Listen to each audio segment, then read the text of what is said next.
ചെയ്യുവാൻ തയ്യാറാകുക. Get ready to dance. ജീവിതത്തിൻ്റെ കഷ്ടങ്ങളെ, ഭാരങ്ങളെ, പ്രയാസങ്ങളെ നിരന്തരം വന്നുകൊണ്ടിരിക്കുമ്പോൾ ഒരു വെള്ളപ്പൊക്കം പോലെയാണ്. എല്ലായിടത്തും കൂടെ വെള്ളം ഇങ്ങോട്ട് കയറി വന്നിട്ട് നമുക്ക് എങ്ങനെ അങ്ങോട്ട് പോകണമെന്ന് അറിയാൻ വയ്യാതിരിക്കും. അത് കഴിയുമ്പോൾ ഈ വെള്ളപ്പൊക്കം താണു കഴിയുമ്പോഴത്തേക്ക് നമ്മൾ ഒരിക്കലും ഉദ്ദേശിക്കാത്ത ചില നന്മകൾ അതിൽ കൂടെ കടന്നു വരും. അത് നമ്മൾ കാണുന്നില്ല. കാരണം നമ്മുടെ ദൃഷ്ടി എപ്പോഴും ആ നെഗറ്റീവ് സൈഡിലാണ് നിൽക്കുന്നത്. നമ്മൾ പണ്ട് കാലങ്ങളിൽ വെള്ളം കയറുന്ന സ്ഥലം ഫലഭൂയിഷ്ടമുള്ള സ്ഥലമാണെന്ന് പറയും. കാരണം എക്കൽ വന്നിട്ട് നല്ല വളമടിയുമായിരുന്നു. ഇന്നത്തെ കാലം പോലല്ല. അപ്പോൾ ആ സ്ഥലത്തെല്ലാം നല്ലവണ്ണം വൃക്ഷങ്ങൾ, പ്രത്യേകിച്ച് തെങ്ങ്, ഈ പുളികൾ, തോട്ടുപുളികൾ, അങ്ങനെയുള്ള ഒക്കെ കിളുത്തിട്ട് നിറച്ച് മാവ് ഒക്കെ നിറച്ച് ഫലം ഉണ്ടാക്കി നിൽക്കുന്ന നമ്മൾ സാധാരണ കാണും. ഇന്ന് കുട്ടനാട്ടിലൊക്കെ പോകുകയാണെങ്കിൽ ചില സ്ഥലങ്ങളിൽ അങ്ങനെ നിൽക്കുന്നതാണ്. നമ്മുടെ ജീവിതത്തിൻ്റെ കഷ്ടത്തിലോട്ട് കോൺസെൻട്രേറ്റ് ചെയ്യാതെ ദൈവം ചെയ്തിരിക്കുന്ന നന്മകൾ കഷ്ടത്തിൻ്റെ നടുക്കൂടാണ് അവന്. അതായത് most of the time the blessings R wrapped in the layers of difficulties. അതായത് കഷ്ടത്തിൻ്റെ പേപ്പർ കൊണ്ട് പൊതിഞ്ഞ് വെച്ചിട്ടാണ് അനുഗ്രഹത്ത് കൊണ്ടു തരുന്നത്. അത് ദൈവത്തിൻ്റെ ഒരു പ്രത്യേക നേച്ചറാണ്. ആരാണ് തീക്ഷ്ണമായിട്ട് അവനെ അന്വേഷിക്കുന്നത്, അവരുടെ അടുക്കൽ അവൻ തന്നെത്താനെ വെളിപ്പെടുത്തി കൊടുക്കും. പക്ഷെ തീക്ഷ്ണതയില്ലാത്തവരോട് ദൈവം ഇടപെടുന്നത് കുറവാണ്. ഏതൊരു സ്ത്രീയെ നോക്കിയാലും വേദപുസ്തകത്തിൽ തീക്ഷ്ണതയുള്ള സ്ത്രീയെയാണ് ദൈവം കൂടുതൽ അവരുമായിട്ട് ഇടപെടുന്നതും കാര്യങ്ങൾ ചെയ്തെടുക്കുന്നത്. അപ്പോൾ അങ്ങനെയുള്ളൊരു സ്ത്രീയെക്കുറിച്ച് തന്നെയാണ് ഞാൻ ഇന്ന് എടുക്കുന്നത്. നവോമിയെക്കുറിച്ചാണ്. റൂത്ത് എന്ന ബുക്കിലാണ് നവോമി എന്ന് പറയുന്ന സ്ത്രീ വരുന്നത്. നമ്മൾ മനസ്സിലാക്കേണ്ടത്, നമ്മൾ സന്തോഷം, നമുക്ക് ദിനംപ്രതി സന്തോഷമുണ്ട്. അതായത് രാവിലെ എഴുന്നേൽക്കുന്നു, ഭക്ഷണം ഉണ്ടാക്കുന്നു, ഭർത്താവിൻ്റെ കൂടെ സംസാരിക്കുന്നു, മക്കളെ സ്കൂളിൽ വിടുന്നു. ഇതൊക്കെ സന്തോഷമാണ്, ദിനംപ്രതിയുള്ള സന്തോഷം. ആ സന്തോഷം അതൊരു ഭാരമായിട്ട് കണ്ടോ, അയ്യോ ഇതൊരു ഭാരമാണ് എന്ന് പറഞ്ഞാൽ ഇന്ന് ജീവിതമേ തീർന്നു. ഇതൊരു സന്തോഷമാണ്. എനിക്കിന്ന് എഴുന്നേക്കാനൊത്തു, എനിക്ക് അത്രയും ചെയ്യാനൊത്തു, മക്കളെ പറഞ്ഞു വിട്ടു. ഈ ചെറിയ കാര്യങ്ങളിലുള്ള സന്തോഷം, എനിക്കൊരു ഭർത്താവുണ്ട്, എനിക്ക് മക്കളുണ്ട്, എനിക്ക് ഭക്ഷണമുണ്ട്, എനിക്ക് വസ്ത്രം കൊടുക്കാനുണ്ട്, ഇതെല്ലാം ഓർത്ത് ചെറുതിൽ സന്തോഷിക്കുന്നത് ദൈവം തരുന്നൊരു സന്തോഷമാണ്. ഇതിനുപരിയായിട്ട് നമ്മുടെ അന്തരാത്മാവിലൊരു സന്തോഷമുണ്ട് ദൈവത്തോട് ചേർന്ന്. നമ്മൾ ദൈവത്തെ കണ്ടവരാ. അവിടെയാണ് നെഹമ്യാ പറയുന്നത്, the joy of the Lord is my strength. ദൈവത്തിലുള്ള സന്തോഷമാണ് എൻ്റെ ബലം. എൻ്റെ ബലം ഈ ഭക്ഷണമല്ല. നമ്മൾ എത്ര ബലമുള്ളവനും പെട്ടെന്നൊരാപത്ത്, ആക്സിഡൻ്റ് നമ്മൾ വീണു പോകും. അത്രയേ ഉള്ളൂ മനുഷ്യൻ്റെ. പക്ഷേ ദൈവസന്തോഷത്തിൽ തളിർത്ത് നിൽക്കുന്ന വൃക്ഷം പോലെ സന്തോഷിക്കാൻ അവസരം തരുന്നത് ചെറുതിലും വലുതിലും ഒരുപോലെ ദൈവത്തെ കാണുമ്പം, വലുത് ചെറുതും നടത്തിയവൻ വലുതും നടത്തും, വലുത് നടത്തിയവൻ ചെറുതും നടത്തുമെന്നുള്ള ഉറപ്പാണ് നമ്മുടെ ഹൃദയത്തിന് ദൈവം ഇട്ട് നിന്ന്. നവോമിയെക്കുറിച്ച് പറയുമ്പോൾ റൂത്തിൻ്റെ ബുക്കാണ് എടുക്കുന്നത്. റൂത്തിൻ്റെ ബുക്കിനകത്ത് നമ്മൾ മനസ്സിലാക്കേണ്ടത്, ന്യായാധിപന്മാർ ന്യായപാലനം ചെയ്ത കാലമാണ്. ഈ റൂത്തിൻ്റെ ഭർത്താവ് എലിമേലേക്ക് എന്ന് പറയുന്ന ആൾ ബേത്ലഹേമിലാണ് താമസിച്ചിരുന്നത്. അവിടെ നിൽക്കുന്നതിന് മുമ്പ് ഈ റൂത്തിനെ കുറിച്ച് നമ്മൾ ചിന്തിക്കുമ്പോൾ, റൂത്ത് ഒരു മൊവാബ്യ സ്ത്രീയാണ്. റൂത്തിനെ കുറിച്ച് നമ്മൾ പറയുമ്പം അതിൻ്റെ അർത്ഥം അവൾക്ക് എപ്പോഴും സാറ്റിസ്ഫൈഡ് ആണ്, സന്തോഷത്തിന്. നവോമിയെക്കുറിച്ച് പറയുമ്പം പ്ലസൻ്റ് ആണ്. അവൾ പ്ലസൻ്റ് സ്ത്രീയാണ്. അവൾ ഒത്തിരി കഷ്ടം അനുഭവിച്ചതിനകത്ത്. നമ്മൾ പുസ്തകം വായിക്കുമ്പോൾ ഇങ്ങനെയാണ് എഴുതുന്നത്, ന്യായാധിപന്മാർ ന്യായപാലനം നടത്തിയ കാലത്ത് ഒരിക്കൽ ദേശത്ത് ക്ഷാമമുണ്ടായി. യഹൂദയിലെ ബത്ലഹേമിലുള്ള ഒരാളെന്നേ പറയുന്നുള്ളൂ, തൻ്റെ ഭാര്യയും 2 പുത്രന്മാരുമായി മോവാബ് ദേശത്ത് പരദേശമായി പാർക്കാൻ പോയി. അവന് എലിമേലേക്ക് എന്നും ഭാര്യയ്ക്ക് നവോമി എന്നും പുത്രന്മാർക്ക് മഹ്ലോൻ എന്നും കില്യോൻ എന്നും പേര്. അവിടെ നിർത്താം. അപ്പോൾ ഈ യെരുശലേമിൽ അല്ലെങ്കിൽ ബത്ലഹേമിൽ, ബത്ലഹേം എന്ന് പറഞ്ഞാൽ ബത്ത് മീൻസ് ഹൗസ്, ലഹം മീൻസ് ബ്രെഡ് ഓർ മീറ്റ്. അതായത് എൻ്റെ വീട്ടിൽ എപ്പം ഭക്ഷണമില്ലയോ അവിടുന്ന് ആളുകൾ പോകും. എൻ്റെ ചർച്ചിൽ ഭക്ഷണമില്ലയോ അവിടുന്ന് പോകും. എൻ്റെ സഭയിൽ ഭക്ഷണമില്ലയോ അവിടുന്ന് ആളുകൾ പോകും. നാച്ചുറലാണ്. ഇതൊരു കലാമിറ്റിയാണ്. എൻ്റെ വീട്ടിൽ ഭക്ഷണമില്ല, എൻ്റെ ദേശത്ത് ഭക്ഷണമില്ല. അങ്ങനെ എലിമേലേക്ക് എന്ന് പറയുന്ന ആൾ തൻ്റെ ഭാര്യയെയും കൊണ്ട് 2 മക്കളെയും കൊണ്ട് ദൈവത്തോട് ചോദിച്ചിട്ടാണോ അറിയുന്നത് നമ്മൾ എഴുതിയിട്ടില്ല. കഷ്ടം വരുമ്പോൾ നമ്മളെല്ലാവരും ഓടിപ്പോകും. ഒരു നാച്ചുറലായിട്ടുള്ള കാര്യമാണ്. ഓടിപ്പോയത് മൊവാബ്യ രാജ്യം. മൊവാബ്യരെന്ന് പറഞ്ഞാൽ ലോത്തിൻ്റെ ആദ്യ മൂത്ത മകളിൽ അവിഹിതമായിട്ട് അപ്പനും ഉണ്ടായ മക്കളാണ് ലോത്തിൻ്റെ മക്കൾ. അവർ മൊബാബൈറ്റ്സ് എന്നാണ് പറയുന്നത്. അവർ ദൈവത്തിന് ഇഷ്ടമില്ലാത്ത കൂട്ടരാണ്. കാരണം തുടക്കത്തിലേ തെറ്റിപ്പോയി. അവരെയാണ് ഈ മൊബാബൈറ്റ്സ് എന്ന് പറയുന്നത്. എന്തുകൊണ്ട് എലിമേലേക്ക് പ്രയാസം വന്നപ്പം ഒരു റോങ് ഡിസിഷൻ എടുത്തിട്ട്, അതായത് തീരുമാനമെടുത്തപ്പോൾ ദൈവത്തോട് ചോദിച്ചോ ചോദിക്കാതെയോ എന്ന് നമ്മൾ പറയുന്നില്ലെങ്കിലും ഒരിക്കലും മൊവാബ്യ ദേശത്ത് പോയി താമസിക്കരുതായിരുന്നു. നമ്മളുമൊക്കെ ഈ മണ്ടത്തരം കാണിക്കുന്നില്ലേ? ദൈവത്തോട് ചോദിക്കാതെ തീരുമാനമെടുക്കും. അത് കണ്ടാൽ വളരെ നല്ലതാണ്. ലോത്ത് തീരുമാനം എടുത്തില്ലേ? അബ്രഹാമും ലോത്തും കൂടെ പോയപ്പം അവർ തമ്മിൽ വഴക്കായി, ജോലിക്കാർ തമ്മിൽ വഴക്കായപ്പോൾ അബ്രഹാം പറഞ്ഞു നമുക്കൊരു കാര്യം ചെയ്യാം, നമുക്ക് സെപ്പറേറ്റ് ചെയ്യാം. ലോത്തിനോട് പറഞ്ഞു നിനക്ക് ഇഷ്ടമുള്ള സ്ഥലം എടുത്തോളാൻ പറഞ്ഞു. ലോത്ത് നോക്കിയപ്പോഴെന്താ, നല്ല ഭംഗിയുള്ള ഫലഭൂയിഷ്ടമായ സ്ഥലം സോദോം ഗൊമോറ. എനിക്കിത് മതി. അബ്രഹാം പറഞ്ഞു നീ എടുത്തോ, ഞാൻ ബാക്കിയുള്ള സ്ഥലം എടുത്തോളാം. കണ്ണിൻ്റെ കുളിർമ നോക്കി എടുക്കുകയാണ്. ഒരു റോങ് ഡിസിഷനാണ്. അത് ലോത്തിന് നാശമായി മാറി. അതുപോലെ എലിമേലേക്ക് ഒരു റോങ് ഡിസിഷൻ എടുത്തു. കാണുന്ന ദൃശ്യം വെച്ച്, ദൃഷ്ടി കൊണ്ടല്ല നമ്മൾ കാര്യങ്ങൾ എടുത്തെടുക്കേണ്ടത്. അല്പനേരം ദൈവത്തോട് ചോദിച്ചിരുന്ന് കർത്താവ് ദൈവപുരം വേറെ സ്ഥലം പറഞ്ഞു കൊടുത്തേനേ വരും. ഒരിക്കലും ഒരു മൊവാബി സ്ഥലത്ത് പോയി താമസിക്കാൻ പറയാൻ സാധ്യത കുറവാണ്. അങ്ങനെ ചോദിച്ചായിട്ട് പറയുന്നില്ല. കാരണം അതിൻ്റെ ഭവിഷ്യത്ത് നമുക്ക് മനസ്സിലാകുമ്പം വളരെ വേദനകരമായ ഒരു സ്ഥിതിയാണ് നമുക്ക് നവോമിയെ കാണുന്നത്. അപ്പോൾ സ്വന്തം ഭർത്താവ് പോയിടത്ത് ഈ സ്ത്രീയും പോവുകയാണ്. ഒരു തെറ്റും തോന്നുന്നില്ല. 2 ആൺമക്കളുണ്ട്, അവിടെ ഒരു കുഴപ്പമൊന്നുമില്ല. മക്കളുടെ പേര് എഴുതി വെച്ചിരിക്കുന്ന ഒരുത്തൻ്റെ പേര് മഹ്ളോൻ. അവൻ്റെ പേര് മഹ്ളോൻ മീൻസ് അസുഖം, കില്യോൻ മീൻസ് ക്ഷയം. അതൊരു പേരാണ്. പേര് തന്നെ ശരിയല്ല. ഓരോ മക്കൾക്ക് പേരിടുമ്പോൾ സൂക്ഷിക്കണം ഏത് പേരാണ് ഇടുന്നതെന്ന്. പേരിന് വലിയ അർത്ഥമുണ്ട്. യഹൂദാ സമുദായത്തിൽ അവൻ്റെ പേരാണ് അവൻ്റെ ഡെസ്റ്റിനി. നമ്മൾ ദൈവത്തിൻ്റെ പേരുകൾ പഠിക്കുന്നത് പോലെ പേരുകൾക്ക് പ്രസക്തിയുണ്ട്. അങ്ങനെ ഇവർ മൊവാബി ദേശത്ത് താമസിക്കുന്നു. ഈ 1-ാം ചാപ്റ്റർ എന്ന് പറയുന്നത് ഇവർ മൊവാബി ദേശത്ത് താമസിക്കുമ്പോൾ നവോമിയുടെ ഭർത്താവ് ഏലിമേലേക്ക് മരിച്ചു. അവളുടെ 2 പുത്രന്മാരും, അതായത് മഹ്ളോനും കില്യോനും മരിച്ചു. ഒരു സ്ത്രീയെ സംബന്ധിച്ചിടത്തോളം she lost all her Joy. The Joy, എന്ത് സന്തോഷം. അവൾക്കൊന്നുമില്ലാത്ത വിധവയായ സ്ത്രീയെ, മക്കളില്ലാത്ത സ്റ്റേജ്, 2 ആൺമക്കളുടെ 2 ഭാര്യമാർ കൂടെ ഉണ്ട്. ഇവരെ നോക്കാൻ പോലും ഇവർക്ക് അറിഞ്ഞുകൂടാ. ആരുടെ ദേശത്ത്? അവരുടേതല്ലാത്ത ദേശത്ത്. ഇതാണ് നമ്മൾ തീരുമാനങ്ങൾ എടുക്കുമ്പോൾ ദൈവത്തോട് ആലോചിച്ച് തീരുമാനമെടുക്കണം. അതല്ല എങ്കിൽ ഭവിഷ്യത്തുണ്ട്. അത് മാറ്റാൻ വേണ്ടി നിരന്തരം ദൈവസന്നിധിയിൽ പ്രാർത്ഥിച്ച് മണ്ടത്തരം പറ്റിയെങ്കിൽ തിരിച്ചു വരാൻ നമ്മൾ ദൈവത്തോട് ചോദിക്കണം. കരുണയുള്ള ദൈവത്തെയാണ് നമ്മൾ കാണുന്നത് അവസാനം. പക്ഷെ ആദ്യം അങ്ങനെയല്ല കാണുന്നത്. കാരണം അവരുടെ തീരുമാനം വളരെ മണ്ടത്തരമായിരുന്നു. അങ്ങനെ അവർ മോവാബി സ്ത്രീകളെ വിവാഹം കഴിച്ചു. ആരെയാണ് കഴിച്ചത്? അപ്പം ഇസ്രായേൽ ജനതയല്ല കഴിച്ചിരിക്കുന്നത്. ദൈവത്തിൻ്റെ മക്കളല്ല, അല്ലാത്തവരെ സ്ത്രീച്ച് 2 പേരും മോവാബി സ്ത്രീകളെ വിവാഹം കഴിച്ചു.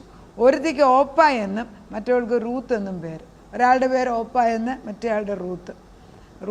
അവർ ഏകദേശം 10 സംവത്സരം അവിടെ പാർത്തു. പിന്നെ മഹ്ളോനും കില്യോനും 2 മരിച്ചു. അങ്ങനെ 2 പുരുഷന്മാരും ഭർത്താവും കഴിഞ്ഞിട്ട് ആ സ്ത്രീ മാത്രം ശേഷിച്ചു. ഇങ്ങനെ 1-ാം ചാപ്റ്ററിൽ നമ്മൾ വായിക്കുമ്പോൾ നവോമിക്ക് വളരെ ദുഃഖകരമായ ഒരവസ്ഥയാണ്. എല്ലാം നഷ്ടപ്പെട്ട ഒരു സ്ത്രീ. അങ്ങനെ അവിടെ കഴിയുമ്പോൾ ഇവൾ കേൾക്കുകയാണ് എൻ്റെ ദേശത്ത് ബത്ലഹേമിൽ അവിടുത്തെ ക്ഷാമം മാറിയിരിക്കുന്നു. ക്ഷാമം മാറിയെന്ന് അറിഞ്ഞപ്പോൾ ഒരു തീരുമാനമെടുക്കുകയാണ്, ഞാൻ എൻ്റെ ദേശത്തേക്ക് തിരിച്ചു പോകുക. എൻ്റെ ദേശത്തേക്ക് തിരിച്ചു പോകാൻ തീരുമാനിക്കുമ്പോൾ അവളുടെ 2 മരുമക്കളുണ്ട്. അവരെ വിളിച്ചിട്ട് അവൾ വളരെ സങ്കടമായിട്ട് പറയുകയാണ്, എനിക്ക് പോകാൻ സമയം, ഞാൻ എൻ്റെ ദേശത്ത് പോവുകയാണ്. മരുമക്കളോട് പറയും, നിങ്ങൾ താന്താൻ്റെ അമ്മയുടെ വീട്ടിലേക്ക് മടങ്ങിപ്പോയിക്കൊള്ളുവീൻ. മരിച്ചവരോടും എന്നോടും നിങ്ങൾ ചെയ്തതുപോലെ യഹോവ നിങ്ങളോടും ചെയ്യുമാർ. നിങ്ങൾ താന്താൻ്റെ ഭർത്താവിൻ്റെ വീട്ടിൽ വിശ്രാമം പ്രാപിക്കേണ്ടതിന് യഹോവ നിങ്ങൾക്ക് കൃപ നൽകുമാറാകട്ടെ എന്ന് പറഞ്ഞ് അവരെ ചുംബിച്ചു. അവർ ഉച്ചത്തിൽ കരഞ്ഞു. അപ്പോൾ അമ്മായിമ്മയും മരുമക്കളും കൂടെ ഒരു വളരെ ദുഃഖകരമായൊരു കോൺവെർസേഷനാണ്. നിങ്ങൾ തിരിച്ചു പൊക്കോ, എനിക്ക് നിങ്ങളെ നോക്കാനൊക്കത്തില്ല, ഞാനൊരു കുറവും കണ്ടിട്ടില്ല, നിങ്ങൾ നല്ല സ്ത്രീകളാണ്. അവർ അവളോട് ഞങ്ങളും നിന്നോടുകൂടെ നിൻ്റെ ജനത്തിൻ്റെ അടുക്കൽ പോരുന്നു എന്ന് പറഞ്ഞു. അതിന് നവോമി, എൻ്റെ മക്കളെ നിങ്ങൾ മടങ്ങിപ്പോയിക്കൊള്ളുവീൻ, എന്തിനെന്നോടുകൂടെ പോരുന്നു? എല്ലാം സറണ്ടർ ചെയ്ത ഒരു സ്ത്രീയാണ് നവോമി. അവളെല്ലാം ഇട്ടുകൊടുക്കുകയാണ്. നിങ്ങൾക്ക് ഭർത്താക്കന്മാരായിരിക്കാൻ ഇനി എനിക്ക് മക്കളില്ലല്ലോ, പുത്രന്മാരില്ലല്ലോ, എൻ്റെ മക്കളെ മടങ്ങിപ്പോയിക്കൊള്ളി. അത് കഴിഞ്ഞിട്ട് നവോമി പലതും പറയുന്നുണ്ട്. എന്നാൽ ഇനിയൊരു കുഞ്ഞുണ്ടായിട്ട് അതിന് പ്രായമാകുന്നതിനും വരെ നിങ്ങൾ വെയിറ്റ് ചെയ്യുമോ?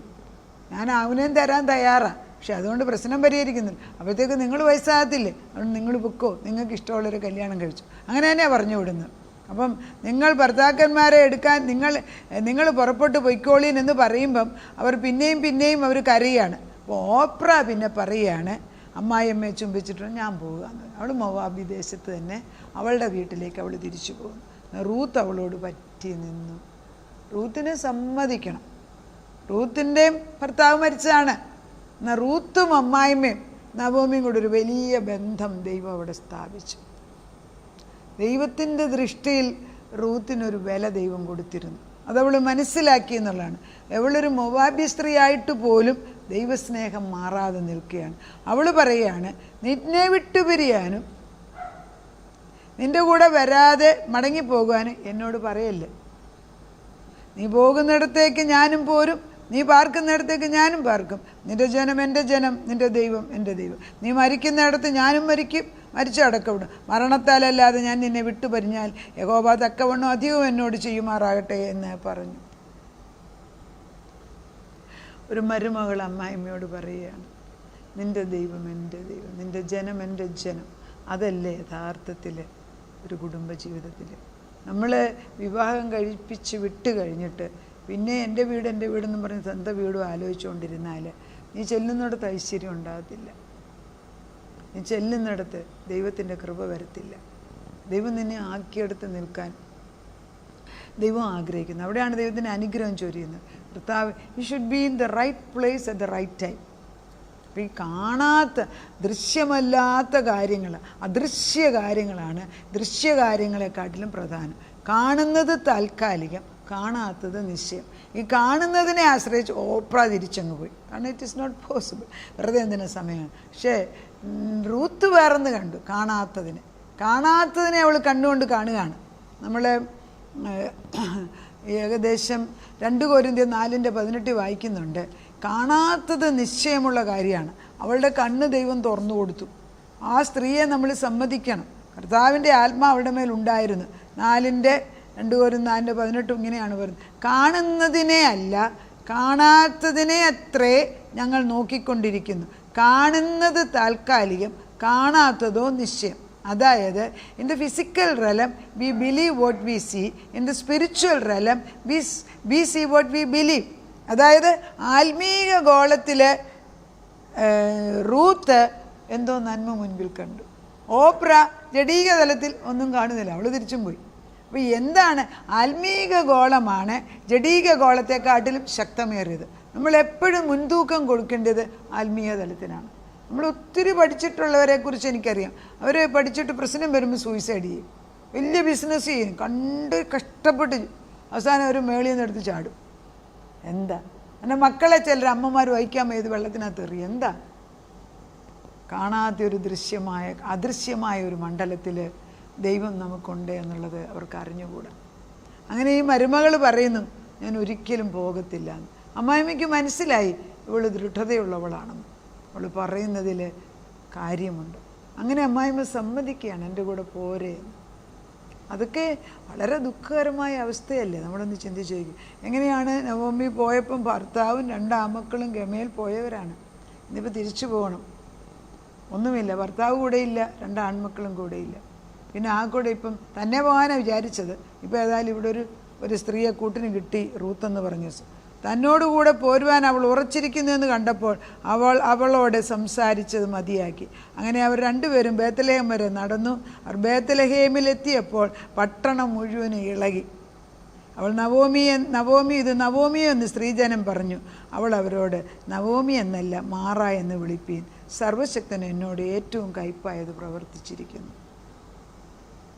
നിറഞ്ഞവളായി ഞാൻ പോയി, ഒഴിഞ്ഞവളായി യഹോവ എന്നെ മടക്കി വരുത്തി. യഹോവ എനിക്ക് വിരോധമായി സാക്ഷീകരിക്കുകയും സർവശക്തൻ എന്നെ ദുഃഖിപ്പിക്കുകയും ചെയ്തിരിക്കുക. നിങ്ങൾ എന്നെ നവോമി എന്ന് എന്തിനാ വിളിക്കുന്നത്? ഇങ്ങനെ നവോമി മോവാബ് ദേശത്തുകൂടെ പോകുന്ന ദേശത്ത് നിന്നുകൂടെ പോകുന്ന മരുമകൾ റൂത്ത് എന്ന മോവാബി സ്ത്രീയുമായി മടങ്ങി വന്നു. അവർ യവക്കൊയ്ത്തിൻ്റെ ആരംഭത്തിൽ ബേത്ലഹേമിൽ എത്തി. 1-ാം chapter. The 1 chapter is actually നവോമിയുടെയും റൂത്തിൻ്റെയും ജീവിതകഥയാണ് ഇവിടെ. എല്ലാം നഷ്ടപ്പെട്ട ഒരു സ്ത്രീ. അതുപോലെ നവോമി പ്ലസൻ്റ് എന്നുള്ള നവോമിയെ, എന്നെ ഇനി നവോമി എന്ന് വിളിക്കണ്ട, മാറ എന്ന് വിളിച്ചോ, എനിക്കൊന്നുമില്ല, എൻ്റെ ദൈവം എന്നോട് കോപിച്ചിരിക്കുകയാണ്, എൻ്റെ എല്ലാം നഷ്ടപ്പെട്ടു. കറക്റ്റല്ലേ? She has lost all joy. അവളുടെ സന്തോഷം മുഴുവനും പോയിരിക്കുന്ന ഒരു സ്ത്രീയാണ്. അതുകൊണ്ടാണ് അവൾ കരഞ്ഞു പറയുന്നത്, എന്നെ അങ്ങനെ വിളിക്കണ്ടെന്ന്. അവൾ തിരിച്ചു വന്നു. അങ്ങനെ 1-ാം ചാപ്റ്ററിൻ്റെ പ്രെയർ പോയിൻ്റ്, ഒരിക്കലും നമ്മൾ ദൈവത്തിന് ഇതമല്ലാത്തൊരു തീരുമാനമാണ്. കഷ്ടം വരും, പ്രയാസം വരും, അവിടെ തന്നെ നിന്നിട്ടുണ്ടല്ലോ. Father, in the name of Jesus, in the name above every name, guide me. I will not miss my destiny. Father, guide me. We need your guidance of the Holy Spirit. അതായത് ഞാൻ നിൻ്റെ ഇഷ്ടത്തിനില്ലാത്തൊരു തീരുമാനം എടുക്കാൻ എന്നെ വിടരുത്. ഞാൻ ഏത് തീരുമാനവും നിന്നോട് ചോദിച്ചിട്ട് ചെയ്യാൻ, അല്ല നിന്നോട് ചോദിച്ച് കഴിഞ്ഞിട്ടാണ് മണ്ടത്തരം പറ്റിയതെങ്കിൽ ഞാൻ വിശ്വസിക്കുന്നു അത് നേരെയാക്കി തരുമെന്ന്. All things work for the good of those who love God and are called according to His purpose. അതാണ് ദൈവവചനം.